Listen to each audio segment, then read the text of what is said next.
नमस्कार. माझं नाव प्रशांत निकम आणि तुमचं आपल्या चॅनलमध्ये सर्वांचं स्वागत आहे. बरेच लोक म्हणत होते की तुम्ही विठ्ठल नानांची मुलाखत घ्या, विठ्ठल नानांची मुलाखत घ्या. म्हणून आज अक्षय तृतीयेचा खऱ्या अर्थाने एक मुहूर्त लागला आणि नानांचं आमचं बोलणं झालं. त्यामुळे आज नानांच्या या ठिकाणी गोठ्यावर आलेलो आहे. गोठा हा मागच्या बाजूला आहे, जरा गोठा दाखवा तिकडे. गोठा आहे आणि तिकडं ते पलीकडे नारळ झाडाकडे नानांचं घर आहे. खऱ्या अर्थाने जे एक या बैलगाडा क्षेत्रामधले रुस्तमी हिंद केसरी आणि सप्त हिंद केसरी ड्रायव्हर विठ्ठल नाना यांची आपण रोखठोक मुलाखत घेणार आहे मित्रांनो. तर या ठिकाणी आज पहिल्यांदा इथं या झाडाखाली कुठले नंदी आलेत आणि हिंद केसरीचं काय नियोजन आहे, त्यांची नानांची ओळख द्यायची तर गरज नाही. तर चला नाना, हिंद केसरी आता जे 2 तारखेला कोरेगावचं मैदान आहे त्याचं कसं काय तुमचं नियोजन झालेलं आहे? नियोजन हे जे केलंय त्याचं जरा कॅन्सल केलं कारण त्याच्या जरा पायाला लागले. तिकडं घेऊन दाखवा बरं. तेजाचं या ठिकाणी तो पलीकडे तेजा आहे, हे अलीकडचा आहे भोंगा. बस. हा तेजा भोंगा. तेजा काय पळणार आहे का आता हिंद केसरीला? नाही पाहणार, जरा त्या पायाला लागलेला आहे खाली. इथे खाली निघतील तेजाच्या नखीला, त्याच्यामुळे तेजा काही हिंद केसरीच्या मैदानाला नसणार आहे. आणि हा आपला भुंगाडॉन. त्यांना भुंगाडॉन बद्दल सांगा जरा. आता जे बिनजोड झाली ती बिनजोड बी त्यानं आता चांगल्या केल्या. एकविरीला बी सुट्टा 1 नंबर केलाय त्याने.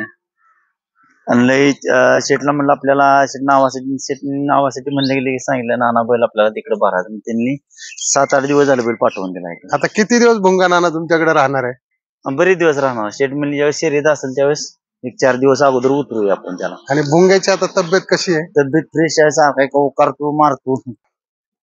दुसरं असं नाना, बैलगाडा क्षेत्रातून नेमकं तुम्हाला काय मिळालं? बैलगाडी क्षेत्रात आपल्याला माणुसकी महत्वाची मिळाली, प्रेक्षकाचं भरपूर प्रेम मिळालं. ही सगळ्यात आपल्याला मोठं सगळ्यात मिळालं. आणि दुसरी गोष्ट अशी की तुम्ही ज्यावेळी बकासूरची गाडी अगोदर पळवायचे त्यावेळेस बकासूर पासून तुम्हाला काय, म्हणजे किती बक्षीस काय, कशी काय मिळाली? बक्षीस त्या बकासूरच्या ह्याच्यात भरपूर मला बक्षीस मिळालं आणि सगळी मोठी मोठी बक्षीस मिळाली. तरी काय अंदाजे काय फिगर? तसं तुम्हाला सांगतो, त्या बैलाचं तसं सांगताच येणार नाही कारण मी एका म्हणजे 15 दिवसात 7 लाख रुपये त्या बैला पण बकासूरच्या. आणि रुस्तमी हिंद केसरी जे मैदान झालं होतं त्यावेळेस त्या रुस्तम हिंद केसरी केला की तिथं मला 2.5 लाख रुपये मिळाले होते. खाली मुंबईला गेलो, मथुरची शर्यत झाली त्यावेळेस सुद्धा तिथं 3.5-4 लाख रुपये बक्षीस मला मिळाले. पण आता नाना मला सांगा, गाडा मालक होणं सोपं आहे का ड्रायव्हर मध्ये जास्त पैसा आहे किंवा रिस्क नाही असं काय? आता ड्रायव्हर मध्येच पैसा आहे तसा. म्हणजे गाडा मालक कसं, तुम्ही आता गाडा मालक जास्त ऐक नाही नुसतं आपण आता गाडा मालक नावासाठी आहे. पण 4 रुपये मिळतात ही गाडी हाणण्यात मिळतात. बरं कसं आहे, 4 गाड्या 2-3 गाड्या चांगल्या धरल्या की त्या ड्रायव्हरची 10-12 हजाराची लेवल होती आरामशी. आता कलेडोनला तुमचे किती, जवळजवळ 3 गाड्या राहिल्या होत्या? 3 गाड्या फायनल. त्याच्यातल्या तुम्ही 2 मला वाटतं सिमीला तुम्हीच केल्या होत्या. ही एक तेजाची एक आणली होती आणि नवीन होंडाची एक आणली होती. देडगेंचा हा एक होता शास्त्री 2. शास्त्री कुठं असतो या भागामध्ये? शास्त्री करंजपूरला असतो, जावयापाशी बैल आहे. आता नाना, आपलं आता सर्जाचा आपल्याला काय मागचा विषय घ्यायचा नाही, पण सर्जाच्या काळामध्ये काय, म्हणजे असं तुम्हाला काय बक्षीस मिळाले का मोठी त्यावेळेस? हो, बक्षीस मिळाली. सर्जाच्या काळात आपल्याला बक्षीस मिळाली त्यावेळेस सर होतं म्हणजे बक्षीस मिळाल्या त्याची काही शेड उभं केलं आपण. आता इथं तुमची शेत जमीन किती आहे? इथं जमीन मला ह्या जागा 3.5 एकर जमीन आहे सगळ्या टाकून. आणि तिकडं भरपूर जमीन आहे तिकडं, म्हणजे दुसऱ्या तिथे. बैलगाड्यामुळे शेत जमिनीला काही म्हणजे हातभार लागला का? नाही भाई, आता तुम्हाला सांगा तसं म्हणाय गेलं की ना, आता बैलगाडी याच्यात जर मोठं बक्षीस एकदम मिळालं तरच त्यात हातभार लागते. म्हणजे आता कसं नावासाठी 4 पोरांच्याकडे बघायला लागते. नुसतं आपलं हे करून चालत नाही, त्या पोरांच्याकडे बघितलं पाहिजे. आज एवढं कामही सोडून येते ती पोरं.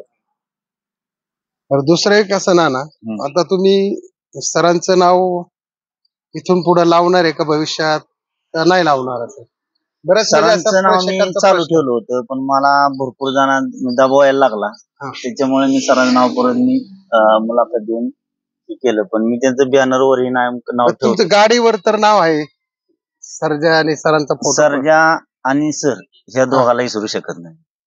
म्हणजे खऱ्या अर्थाने सरांवर आणि सर्जावर तुमचं प्रेम प्रेम आहे. मी ती काय आता नवीन बॅनर टाकला मी पिकअपला, त्यांचा पहिला फोटो सराचा. मिलिंद शेठचा त्याच्यावर फोटो आहे, भोंगाचा आहे, अजय शेठचा आहे, तेजाचा आहे, आणि तो मधला तेजाच आहे ना, तो पण मिरवणुकीत टाकला. तेजाचाच आहे. तर नाना, आता तुम्ही जे वजीरच्या बाबतीत तुम्ही तुमच्या काय आठवणी आहेत का? जो आजारी होता त्यावेळेस तुम्ही गेले होते भेटायला. हो, आजारी होता त्यावेळेस मला असं पोरण चर्चा केली, म्हणजे बैल आजारी पडला, तू गेला नाही. मग त्याच्या मी आमची मंडळी पोरं जाऊन बाया त्याची गाठी घेऊन आलो. आणि ज्या दिवशी गाडा त्या दिवशी अण्णाला सकाळचा फोन केला मी. अण्णांचा फोन आला मला, नाना संध्याकाळी या. म्हणलं का होते, म्हणजे यात्रा. बरं म्हणजे चालते. परत म्हणले अण्णा म्हणलं बैलाचं कसं काय, बैल म्हणजे चांगला आहे, पण माझ्या जरा म्हणजे आता खात नाही काय नाही, त्याच्यामुळे म्हणजे टेन्शनच आहे. वजीरला काय झालं असं, म्हणजे त्याच्या तिड्याला तिडा पडला होता, म्हणजे त्याचं जे खाईल त्याचा पचन क्रिया होत नव्हती. वजीरच्या तुमच्या काय आठवणी आहेत वजीरला? वजीर नाही की नाही, त्याच्या जेवढ्या मोठ्या शर्ती होत्या तेवढ्या शर्ती मला त्या बैलांना अशा काढून दिल्या ना, अजून त्याच्यासारखा नाहीच. असा म्हणजे गाडी बाहेर जाऊन आत आला की त्याने किती पुढे गाडी पळत मारतो म्हणून मारायला. नाशिक, औरंगाबाद, जालना 6 वर्ष बैलांना भाग अडवून टाकला होता.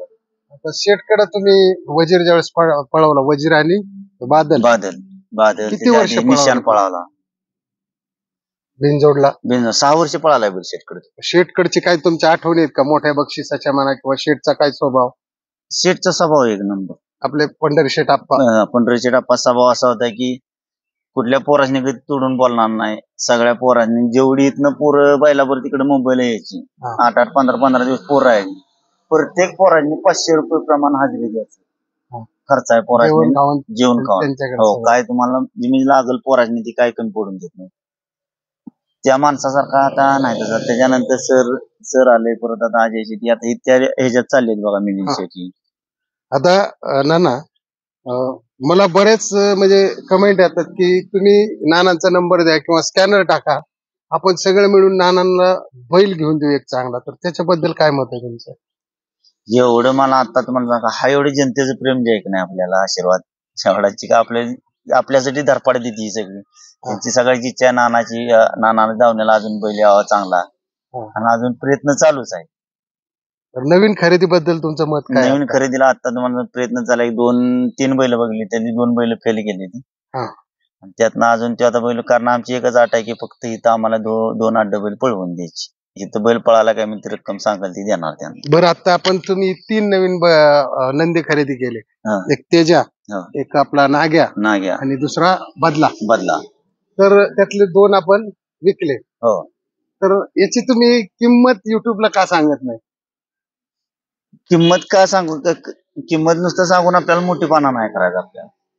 म्हणजे कसं आहे की आता आपण समजा घेतला 1 लाख रुपयाला, एक धरून झाला, पुढच्याला किती सांगायचे, बाबा मी 5 लाखाला घेतला. त्या दुसऱ्या एखाद्या गरीबाचं एकच असलं 4 रुपये होत असतं, ते होत नाहीत का, त्याचं नुकसान होतं. समजा आता एक पान बघायचं धरून झालं, गरीबाचं पान आहे.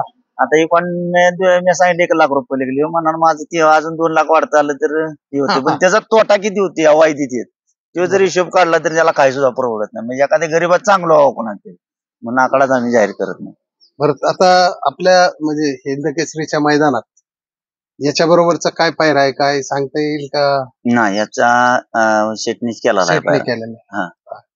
आता तिकडं जे संभाजीनगर साईडचे जे नंदी पळतात, म्हणजे आता चिमण्या झालं, त्यानंतर राजा झालं, सम्राट झालं, यांच्याबद्दल काय वाटतं नाना? यांचा पळ कसा आहे, किंवा पळ चांगला आहे, बैलांचा पळ चांगला आहे, म्हणजे गाडी जुळून पळती महत्वाची. त्याच्यामुळे तर आता आपल्या भागात गाडी 1 नंबर करते असंच वाटलं पाहिजे. अभिमान तिकडून ते 1 नंबर करते, म्हणजे आपल्याला अभिमान वाटला पाहिजे. आता एक तुमची कुठल्या अड्ड्यात लढत झाली बघा, शाकीर भाई तुम्ही, म्हणजे तुम्ही अगोदर पुढे होते, शाकीर भाईने तिथं ओव्हरटेक केली, थोड्यात झाली तिथं राजा सम्राटची, वडगाव तिथं मैदान झालं. त्या नंदींचा पळ प्रॉपरली आहे म्हणायचं. हो, पळ आहे. बैल कसं आता पळते ती म्हणून तर ती 1 नंबर करते ती, गती आहे बैलाची. आता बघा ना, सगळे लोक काय म्हणतात की 50 लाखाचा नंदी, 1 कोटीचा नंदी, पण बरेच ठिकाणी असं झालं की लोक 37,000चा नंदी घेतात. आता चिमण्या का होत नाही, त्यांनी ज्यावेळेस आदत होता 37,000ला घेतला, तर त्याची विक्री 64 लाख झाली. हो. याच्याबद्दल काय तुम्हाला सांगायचं? त्या माणसाने तेवढं कष्ट घेतलेलं आहे. आता आता आपल्याकडे कसं चाललंय शक्यतो एखादा गरीबाचा बैल आता उमटायचं म्हणलं तर तो पहिला काळ राहिला नाही आता. म्हणजे कसं समजा आता एखाद्याची माझ्यापाशी बैल आहे, आता एक खोंड आहे, एक धरून चाला, माझ्यापाशी खोंड आहे, माझ्यापाशी 1 लाख 1.5 लाख रुपये बॅलन्स आहे. पण तो त्या 1 लाख 1.5 लाखात मी 1 ते 2च अड्डा करू शकतो ह्या बरोबर. वायदीमुळे. पहिलं कसं होतं की गरीबाला असं शब्द दिला की बैल देत होती, पण आता या वायदीमुळे काय झाले सगळं. आता पिस्टन सुद्धा बघा, पिस्टन ज्यावेळेस आदत होता त्यावेळेस 42,000 त्याची खरेदी होती खरेदी. आपल्या जगदीश बापू हो शिंदेचा हो आणि आपले मिसाळ. हो तर त्याला आपले जे पंढरी आप्पा आहेत त्यांनी जवळजवळ 70 लाखाला मागितला होता. ही गोष्ट तुम्हाला माहिती आहे का? हो, ही माहिती आहे गोष्ट. ही माहिती आहे. परत तुम्हाला सांगतो माहिब्या हा. माहिब्याची गोष्ट माहिती आहे. मायाबाची तर खरेदी काहीतरी 39,000च होती ना. 39,000चा फोन आहे. त्याला 1,10,00,000ला कोणी मागितलं? फडके आपण माहिती. फडके आप्पाने. हा बरं, अर्जुनचा काय किस्सा आहे? आता अर्जुन आपला जो यांचा आहे विलास पवार, हा त्यांनी जो काय आपल्या उर्मिलाताई यांच्या नावावर किंवा बाप्पू आंबेकर असतील यांच्या नावावर पळतो, तर त्यांची जी खरेदी होती, आता तो त्यांनी ज्यांच्याकडून घेतला तो 7,71,000ला घेतला होता. हा पण एका याच्यामध्ये बाईटमध्ये बाप्पू आंबेकरांनी सांगितलं होतं की तो नंदी सरांनी 1 कोटीच्या वरती मागितला होता. सरांचं चाललं होतं, कारण सर कसं होतं की त्यांचं लिंबूच्या करंजपूरला मैदान भरलं होतं. ज्यावेळेस सुंदर इकला त्यावेळेस त्यांचं करंजपूरला मैदान होतं, तिथे काहीतरी विषय बी यांचा चालला होता. हा. सर मला म्हणत होते की नाना घेतले तर टॉपची एक धाव एक बार धावून घरची करायची आणि सरजा ठेवायचा, बाकी सगळी करून टाकायची.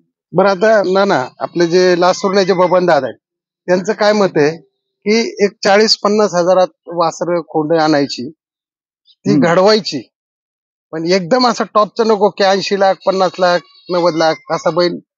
ह्याच्याबद्दल तुमचं काय म्हणणं आहे?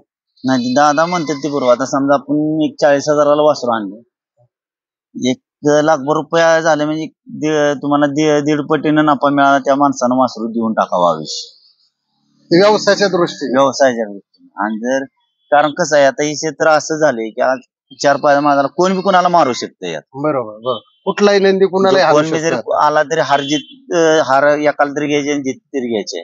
पण त्यात ही कसं झाले आता की मोठं पैर जे येते ही बारक्या पायऱ्यात येत नाहीत. मोठी जी आहे ती ठराविक मोठ्यातली मोठ्यातच खेळते, त्याच्यामुळे बारका खालचा काय कोण वर सरकणार. छोटा बैलगाडी बैलगाडी. हो. परत मला एक सांगा ना की जे छोटा बैलगाडी मालक आहे आजपर्यंत ज्यांनी काही गुलाल घेतले नसतील काय नसतील, मग त्यांच्या दृष्टिकोन कसा आहे की आपल्या बैलगाडा क्षेत्राकडे पाहण्याचा दृष्टिकोन कसा असेल? हवस मोठ्यापेक्षा सध्या आता छोट्या बैलगाडी मालकालाच हवं सगळ्यात. पण तो प्रयत्न करत राहणार की कसा नाही कसा मी गुलाला जाणार म्हणून. साधारण एक जर तुम्हाला इथून समजा 100 किलोमीटरचं मैदान करायचं, किती खर्च येतो? समजा एकच जरी आपला नंदी घेऊन गेलो तर आता एक चांगला जर टॉपचा बैल असला तर एक 15-20 हजार रुपये जाते एका बैला खर्च, म्हणजे गाडी भाडं, डिझेल, गाडी भाडं, पोर आहे ती. समजा 100 किलोमीटर सुट्टी मेकरला तुमच्याकडे बरोबर असतात का तिथून सुद्धा ते म्हणजे घेतात? आपली पोरं जे येते ना सुट्टी मेकर सगळे पोरं आपली संघच असते. मग बाहेरचे लोक समजा अड्ड्यातून सुद्धा सुट्टी मेकर हे घेत असतील ना? हो, येते हौसानं सगळे येते. आपल्याला म्हणजे कोणाला कसं मानधन असतं काय? नाही, आपल्या ते खुशी नसतं पोरांचं. नाही, जे बाकीचे दुसऱ्याकडून घेतात सुट्टी मेकर म्हणून. आता बाकीचे कसे दुसरे बरेच जण असे आहेत की सुट्टी मेकरला करते. आता पहिला आमच्या काळात असं होतं की ज्यावेळेस आम्ही नवीन गाडी ताना शिकत होतो, सुरेश पालानी होती त्यावेळेस म्हणजे असं होतं की खुशीनं दिलं तर घेत होती, नाही दिलं तरी खुशी, म्हणजे एक हाऊस म्हणून. आता तसं आता सगळा टोटल पैशाचा बाजार झालाय. बैलगाडा क्षेत्र आता एक पैशावाल्यांचं क्षेत्र झालं, पैशावाले क्षेत्र झाले, गरीब क्षेत्र नाही. जर एखाद्या गरीब गाडा मालकाला जर महिन्यात जर आता सध्या रोजची 4-5 मैदानं पडतात, 9 एप्रिलला तर जवळजवळ 10-11 मैदान होती. हो, तर मग जर महिन्यात 100 यात्रेची मैदानं पडली तर किती मैदानाला जायला पाहिजे? महिन्यात 100 येत त्यातले एक म्हणजे टोटल 3-4 दिवसात तरी बैलाला गॅप पाहिजे. आता उन्हाळ्यात एक 4 दिवसात तरी गॅप बैलाला पाहिजे त्याच्यावर, कारण दाट नेलं. आता आपल्याला वाटतं कसं आहे, उन्हाची दगदग आपल्याला दम निघत नाही. आज शेवटी त्याला बोला सारखंच येत पाणी प्यायला लागते त्याला पण त्याला आता बोलता येत नाही. 3 फेरे पळायचे उन्हात आणि बांधून परत. उन्हात तर आपण काहीतरी करतो. समजा आता सकाळी ठिकाणी सावली नाही, तिथं आपलं ती शेड नीट बांधून आपण सावली करतो. पण त्या सावली याच्यापेक्षा आणि बैलाला उन्हात पळणारे शरीर गरम राहतं ना, त्याच्यामुळे बैला 4 दिवसाचा 5 दिवसाचा गॅप पाहिजेच. आता ना सुट्टीला आपला जो तेजा भाई आहे हा, तो त्रास देतो का हो? सारखाच त्रास देतो.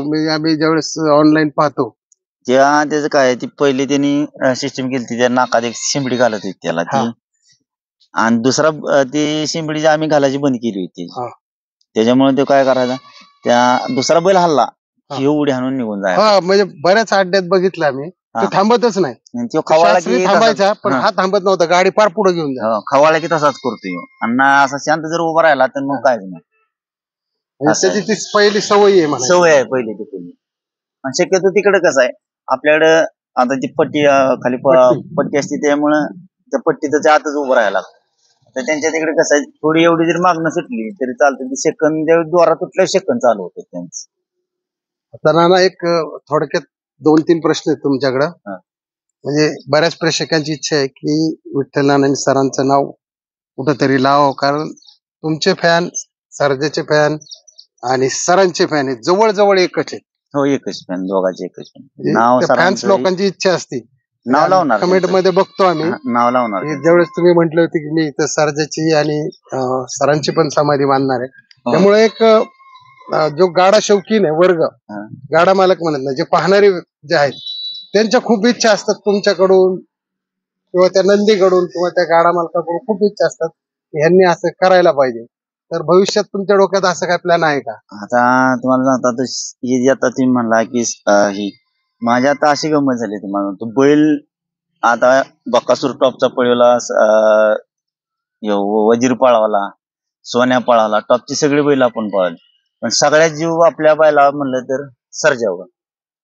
पण काय माणसाने म्हणजे अशी कंडिशन केली की त्या माणसाला लिहून दिले, नाना गाडीवर नाही बसला पाहिजे, नाना पायऱ्यात नाही नानाच्या बैल पळायला पाहिजे. का पण असं का?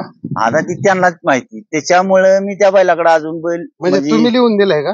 नाही, त्यांनी लिहून घेतले, आम्हाला त्या माणसानं जाईल आमच्याकडून असा लिहून घेतले, त्या गाडीवर बसायचं नाही. हा, मग त्याला नानाला बैल दिला काय निम्या पैशात नाही, असं काय त्यांनी काय ठरलेलं असेल त्यांचं. त्याच्यामुळे आपल्याला त्या बिचारांना आज एवढे पैसे दिले 61 लाख, म्हणजे आपण बी तिथे त्याच्यात जाऊन डोना करणं चुकीचं आहे. बरोबर. अजून त्या माणसा म्हणजे बैलापाशी गेलोच नाही, का तर इच्छा लय बैलाची होती. बैल असा दिला डोळं भरून येत होतं, पण जाय जवळ इच्छा. सर्जाचं म्हणजे तुमचा आवाज ऐकला तरी सर्जा.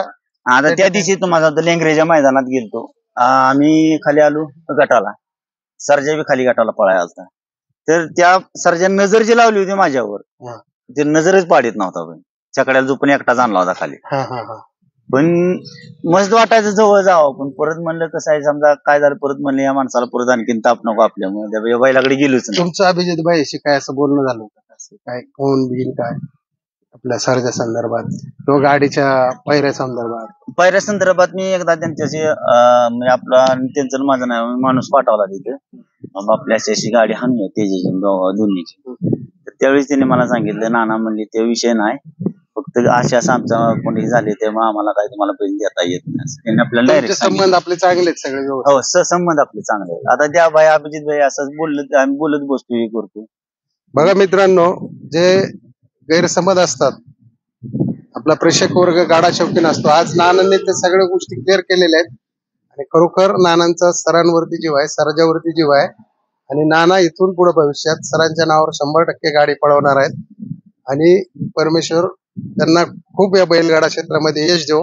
आणि हिंद केसरी साठी आपला जो भुंगाडवान आलाय, मिलिंद शेठ पाटलांनी यांचा पायरा केलेला आहे. तर या हिंद केसरीसाठी या ठिकाणी त्यांचा 1 नंबर येऊ अशी मी परमेश्वर चरणी प्रार्थना करतो. जय हिंद, जय महाराष्ट्र, जय बैलगाडा शर्यत.